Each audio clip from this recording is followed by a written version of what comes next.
নাই।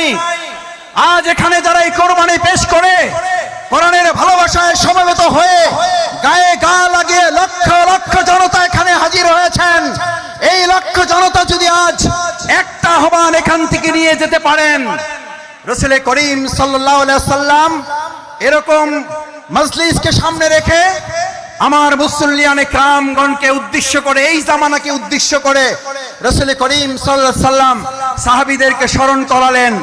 দুর্ভোগ হচ্ছে সেই মানুষের জন্য, ভালো করে খেয়াল করুন, দুর্ভোগ হচ্ছে সেই মানুষের জন্য, দুর্ভোগ হচ্ছে সেই মুসলিমের জন্য, দুর্ভোগ হচ্ছে সেই কোরআন প্রেমিকের জন্য যে আল্লাহকে ভুলে গিয়ে নিজেকে নিয়ে ব্যস্ত হয়, যে আল্লাহকে ভুলে গিয়ে নিজেকে নিয়ে ব্যস্ত হয় এবং সে নিজেকে নিয়ে ব্যস্ত হতে গিয়ে দুনিয়ার সব কিছু থেকে বঞ্চিত হয়ে যায়।